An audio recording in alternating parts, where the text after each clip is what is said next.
कि जो आपके कंफर्मेशन वाले जो पैसे हैं जो आपके डूब जाते हैं, उसके ऊपर ज़रा सा हम इन डिटेल बात करेंगे। जैसे कि बिज़नेस ऑर्गेनाइजेशन में हम कभी भी जो ट्रेडिंग बिज़नेस के अंदर जब हम गुड्स सोल्ड आउट करते हैं तो that is called sales revenue.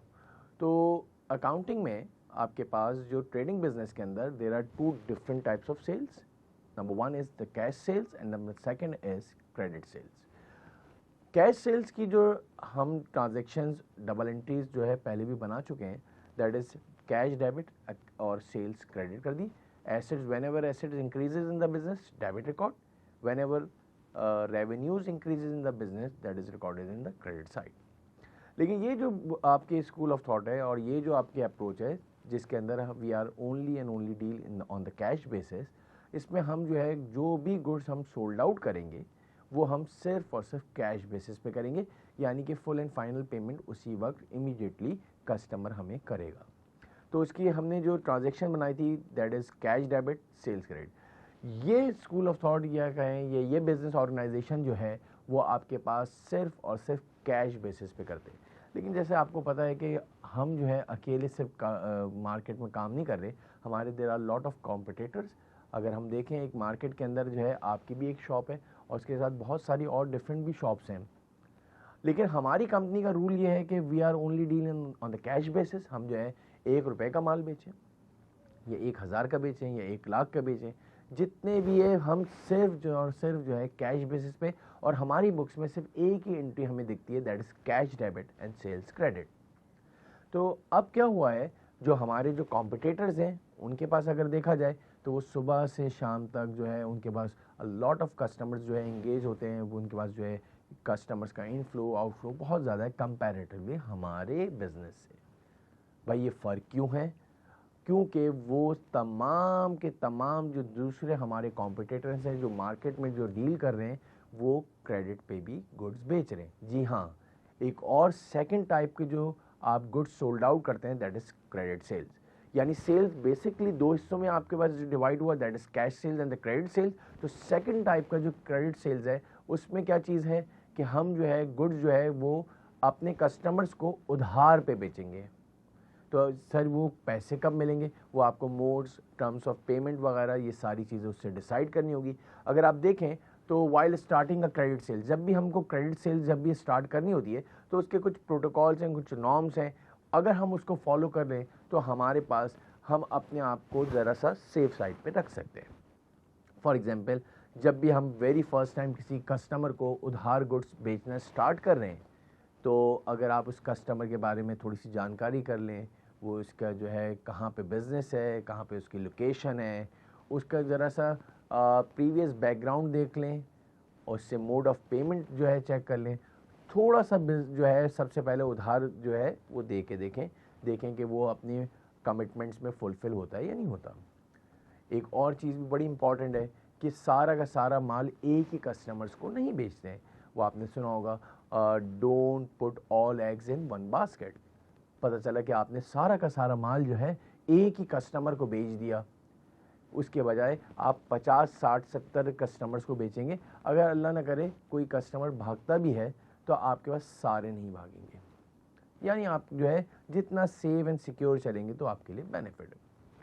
तो अब आप जो है इसकी हम एक एग्जांपल लेते हैं ताकि आपको बैड डेट्स का जो है वो असल में जो है ट्रीटमेंट समझ में आ जाएगी। अकाउंटिंग ट्रीटमेंट क्या करनी है, किस तरह से रिकॉर्ड होगा, उसके ऊपर हम डिस्कस करते हैं।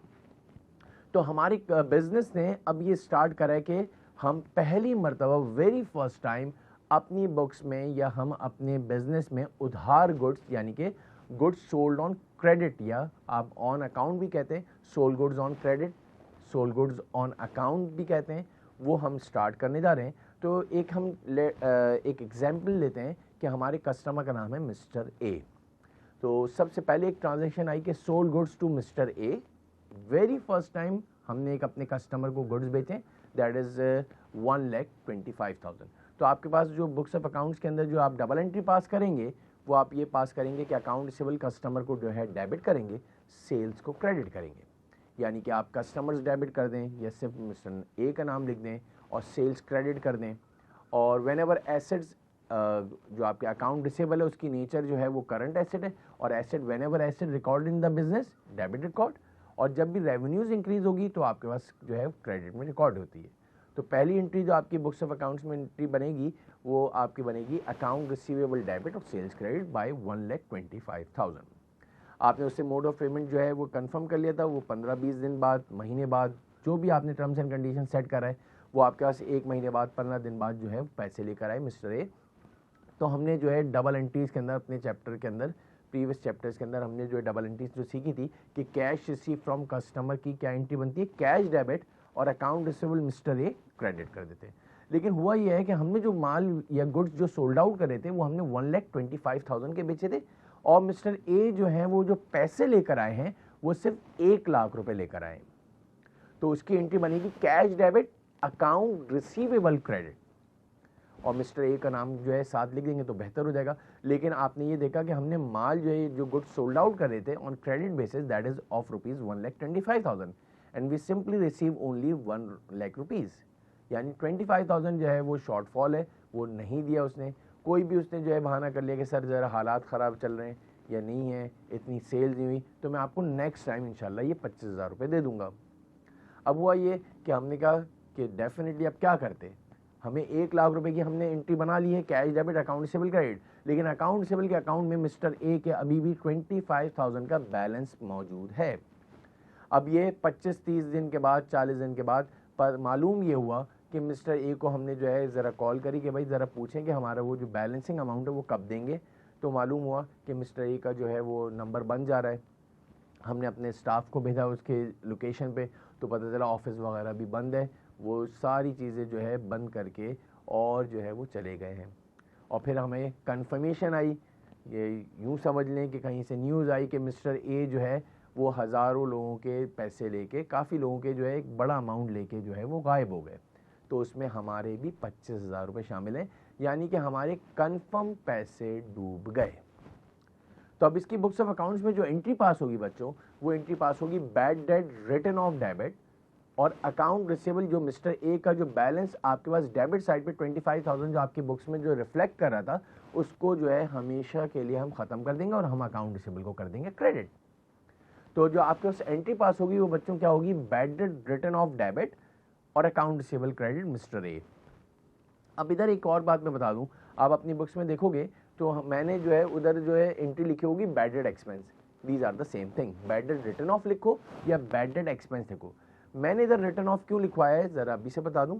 जो कंफर्मेशन वाली दुनिया है, यानी कि कंफर्म पैसे डूब गए, तो आपके लिए ज़रा सा आसान हो जाएगा। जो कंफर्म पैसे आपके डूब गए उसके लिए you have to suppose to write bad debt return of से आप रिकॉर्ड करोगे, और आपको पता है बैड डेट रिटर्न ऑफ की नेचर जो है एक्सपेंस है, और expenses are recorded in the P&L जो है अकाउंटिंग ट्रीटमेंट में वो एक्सपेंस में रिकॉर्ड की जाएगी।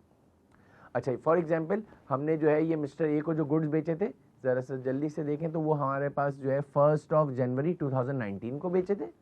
1 फरवरी को जो है 1 लाख रुपए जो है 2019 को जो है हमारे पास आ गए, और फिर फरवरी के बाद मार्च, अप्रैल, मई तक हम जो है वेट करते रहे कि शायद मिस्टर ए आके पैसे दे जाएं अपने बैलेंसिंग फिगर, और हमें जो है 1 अगस्त को कंफर्म पता चला कि वो पैसे हमारे डूब गए। तो हमने जो है अपनी बुक्स में एंट्री पास कर दी bad debt return off debit और अकाउंट रिसीवेबल क्रेडिट, और बैड डेट एक्सपेंस भी लिखो तो एक ही बात है। अब इधर जो है बच्चों इस बैड डेट्स के अंदर जो कंफर्मेशन वाली दुनिया है, इसके अंदर 2 और केसेस हैं। इसमें केस क्या है, जो ये डूबे हुए पैसे, जो मिस्टर ए के जो पैसे जो वो हमारे पैसे लेके भाग गए हैं, उसके वो पैसे शायद हमें with in an accounting period भी मिल जाए, और वो आफ्टर एन अकाउंटिंग पीरियड है। तो उसकी अकाउंटिंग में ट्रीटमेंट क्या होगी, इसको हम किस तरह से रिकॉर्ड करेंगे वो ज़रा से देख लें। तो if bad debt is recovered within an accounting period, for example December 31, 2019 को हमारा अकाउंटिंग ईयर एंड्स हो रहा है, उससे पहले यानी हमारे फाइनेंशियल स्टेटमेंट्स बनने से पहले मिस्टर ए से अगर हमारे पास पैसे, उनकी कंपनी के कोई बंदा, उनकी तरफ से कोई भी रिप्रेजेंटेटिव जो है वो पैसे हमें दे गया, तो हम अपनी बुक्स में जो एंट्री पास करेंगे, हमने तो अकाउंट रिसीवेबल मिस्टर ए का जो है अकाउंट को जो है हमेशा के लिए ख़त्म कर दिया था, क्रेडिट कर दिया था। तो we have to reopen the account receivable account. याद रखिएगा, हमें अकाउंट रिसीवेबल को वापस से अपनी बुक्स में री ओपन करना पड़ेगा। ये बड़ा एटमोस्ट इम्पॉर्टेंट टॉपिक है। ये वाला जो अगर देखा जाए तो एग्ज़ाम में काफ़ी जो है स्टूडेंट्स के कहते हैं कि ये आपका जो है एग्ज़ामिनर जो है इसका ये फेवरेट एरिया है, इससे लाजमी एक जो है आपका सवाल आता है। तो आप जो एंट्री पास करोगे वो आप अकाउंट रिसीवेबल मिस्टर ए को वापस से डेबिट करोगे और बैड डेट रिटर्न ऑफ को आप क्रेडिट कर दोगे, क्योंकि अब आपका एक्सपेंस रिकॉर्ड नहीं हुआ है, क्योंकि आपके वो पैसे मिल गए। और फिर सेकंड एंट्री जो आप पढ़ते ही थे, कैश रिसीव फ्रॉम कस्टमर, यानी जब भी if bad debt is recovered within an accounting period, तो बच्चों याद रखिएगा always 2 entries are prepared in the books of account. हमेशा 2 एंट्रीज पास होंगी। पहले आपको अकाउंट रिसीवेबल को वापस से जिंदा करना पड़ेगा, अकाउंट रिसीवेबल को आप मिस्टर ए को डेबिट करेंगे और बैड डेट रिटर्न ऑफ को आप क्रेडिट करेंगे। तो इसका मतलब ये होगा, इट मीन्स दैट कि इस साल bad debt return of record नहीं होगा, इसलिए कि हमारे पैसे मिल गए। और ये मैं आपको बार बार कह रहा हूँ कि ये इस अकाउंटिंग पीरियड में यानी कि दिसंबर 31 2019 से पहले पहले मिले हैं।